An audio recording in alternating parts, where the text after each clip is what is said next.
All right. I have a long answer for this. That's what podcast is for. because this is because that's what's going on right now, right? And that's what I'm active. That's something that a lot of us are actively addressing. And over the past couple of years, there's been a mass misinformation campaign across social media from various news networks and sources that are misleading the public to believe that crime is out of control, things are going wild in the streets, and that Prop 47 and reform laws are the cause of it. Therefore, we have to revert back to tough on crime policies and repack prisons with non-serious offenders for the sake of saving our society from this out of control crime wave. And where crime is at a 50-year low. Exactly. Crime is at a 50-year low. And mostly everything that people think they believe about the legislative language of reform policies and of crime data surrounding that is false because what we see on social media, right, and what's being peddled. And ultimately, and then you ask why, right? Why would there be a misinformation campaign across social media that would try to bring back a tough on crime sentiment? Enter Prop 36, which is going to be voted on this November, which would inject another $26 billion into the California prison budget over the next 10 years and cut about $1 billion of community-based investments over the same 10 years and result in an increase of 65,000 more inmates in the California state prison system, all of which would be non-serious, non-violent offenders. And what is the misinformation I'm talking about? I'm talking about, say, for example, right, over the past couple of years, right, all the things that we've seen on social media about crime, right? People, as a result of that, people believe that when people go into stores and shoplift, that the store employees cannot stop shoplifters because of Prop 47, when that is actually false. It is their own corporate policy that stops their own employees because of insurance reasons. It's cheaper for these corporations to let a shoplifter walk out with the item than to risk the liability of a lawsuit from the shoplifter or from their own employee getting hurt trying to stop stop. And then on top of that, you'll have and then they say that the police cannot make arrests because of Prop 47, and that they use that as a reason for why they don't even respond to property crime anymore, because we can't do anything anyways because Prop 47, which is false. Under Prop 47, misdemeanor petty theft, even under the $950 felony threshold, is still a misdemeanor that carries 6 months in jail with a $1,000 fine, and is still very much an arrestable offense. So the fact that police say that they can't do anything about it because of a misdemeanor is false. And when you dive deeper into that and you see that the police arrest rate for property crimes across the state is actually 7%, then that begs the question of what's really falling short with accountability, right? Because what that means is that we're just talking about arrest. We're not talking about prosecution or charge sticking or incarceration or prison sentence, right? We're talking about only 7% of the time a property crime is reported does it lead to handcuffs being placed on somebody. So that means that 93% of the time of reported crime, police do absolutely nothing about it with regard to property crime. And so if you expand that to go beyond reported crime and go into the realm of all crime, right? Reported crime as well as unreported crime, that 7% arrest rate is a lot lower, right? And then to address what they say that we can't do anything about it because Prop 47 has essentially tied law enforcement's hands behind their back. There's absolutely nothing in Prop 47 that prevents or prohibits courts or law enforcement from arresting, prosecuting, or incarcerating individuals for petty theft or misdemeanor drug possession, which still, as a misdemeanor, carries 1 year in jail, right? And so the whole argument of Prop 47 is the cause for lawlessness is bullshit. And why would they do that? Is because in 2012, California lost a lawsuit of prison overcrowding, saying that basically California state prisons were packing more prisoners into their prisons than they could provide adequate medical treatment for, which means that with their population at about 180,000, on average, one inmate was dying per week from a preventable illness because they packed more inmates in their facilities than they could provide adequate medical care for, right? And so then they were ordered to either to either scale up their medical care capacity, which is a very expensive task to do for 180,000 people, or reduce the population to a more manageable rate, right? And then enter Prop 47. Because when you're thinking about how do you reduce an overcrowded prison population, who do you start with? You start with the people that have no business being in state prison in the first place, and that's people that are in there for petty theft and low-level drug possession that shouldn't even be in state prison, county jail at the most. But those are not state prison offenses. That's crazy, dog. That's crazy. That's crazy. All this game, bro. I appreciate it. Ooh, I like this one though. Hey Ben, will you run for mayor of Stockton one day? No, I won't. I won't run for a political office. Can you? I can. I could run for political office. We could run people with felony records. We could, as you can see, with Donald Trump, you can even run for president, right? You can run for president, Senate, Assembly, mayor, all that, I believe, right? But the reason why I wouldn't do it is because, as we're seeing, it's becoming more and more accepted for the legal system to be weaponized in politics, right?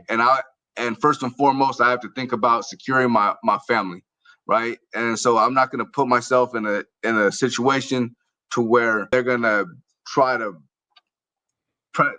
bring up a bunch of charges, because, mind you, I have a felony record from when I was 18 years old. I have strikes. So these the criminal allegations that will roll off the typical individual that is in the political arena would most likely stick on an individual that has a felony record, right? And so that's kind of what deters me from that, is because I essentially don't want to go back to prison playing politics. I never went, bro.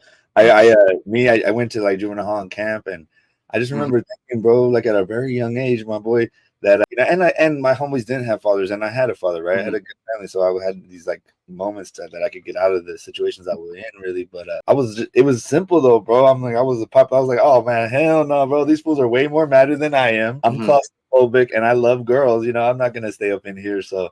It never, once I started seeing what was happening, I couldn't even go that. So thank God. But running it back a little bit, anything you want to just speak about, kind of the kids that are facing, consequences about how they do their time, or just any, I know, because I don't want to talk about prison, but I would like to give any kind of tools or, I could talk about my whatever you can do. Prison experiences and things of that sort, right? But this is ultimately me personally, right? Where I draw the line, right, is that I believe that prison politics, right, as far as prisoner politics, are issues that should be addressed on the yard. Hood politics are issues that should be addressed in the hood, right? And then when we're coming on the internet and speaking on social media platforms, this is a place to be talking about legal and legitimate things, right? That aren't incriminating, right? In any form of capacity, right? And then, so any advice I would give an individual that is facing hard times, that is getting locked up and has a term ahead of them that they need to complete, is focus on bettering yourself, because that's ultimately what I did, right? As far as when I started my 10-year term when I was 18 years old, I realized that I didn't want that period of my life to be a waste of time. Right? I didn't want to come out from that sentence if I were to come out, because shit happens, right? But if I were to come out from that 10-year term, I wanted to have something to show for it, or in some sense be a better person. So I always worked on bettering myself physically and mentally, and I was always encouraged by the fellows around me, which was a very positive thing that I'll always be grateful for. I always read books where I can on law, politics, leadership, strategy, business, things of that sort. And those are the topics that we encourage each other to study on and be abreast of, so that we can be more well-rounded individuals, right? And so that's my advice for anybody that is going through hard times or is currently locked up. Focus on doing you, minding your business. Don't get caught up in all the extra stuff on the yard. And you know what I mean?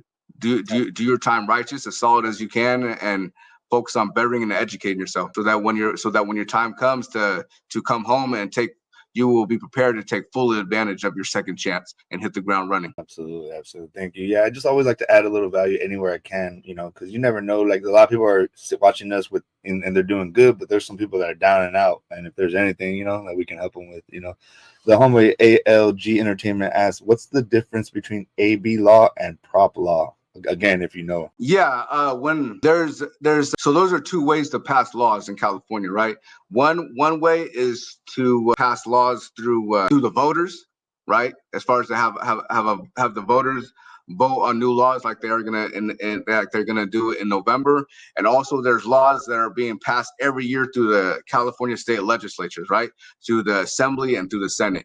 And so before a law becomes a law, it's a bill.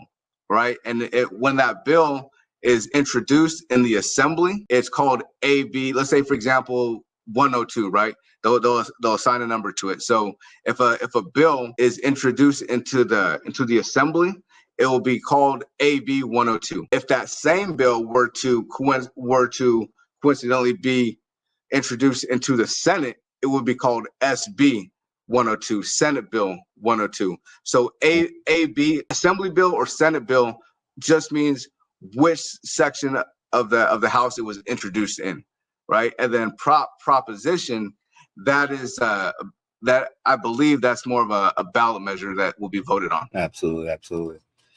Soundly South Bay says, what's the homie talking about, bro? The police could arrest people, but the prosecutor is going to be the one to let them out. So what's the point of arresting people? I don't know. So no, yeah, I'll answer that. So what do you mean, right? As far as the prosecutor is going to let them out anyways, right? Should people do life in prison for petty theft like they did in the 90s when they introduced the 3 strikes law and people were being sentenced to 25 to life for shoplifting the candy bar? You know what I mean? Or should the sentence fit the crime, right? Under Prop 47, misdemeanor petty theft carries 6 months in jail, right? And sitting in a concrete cell the size of your bathroom for 6 months is hardly a lenient sentence, right? So they have, under existing law with Prop 47, they have the option to do that, right? And so right now I volunteer with a community-based organization called Amelia Ann Adams Whole Life Center in Stockton, and we do case management work and participatory defense for advocacy for individuals fighting cases in the court system, right? And what that looks like is, say for example, an individual gets arrested for petty theft, right? And then they go to their first court hearing. The court is going to OR them and release them and allow them to fight their case from outside, right? Because there's more serious offenses that they need bed space for in the county jail, right? Unless you want to pay another like $20 billion in taxes to build more jails to just keep locking up more and more and more people, right? So the court ORs people for these low-level, non-serious offenses so they can fight them from outside.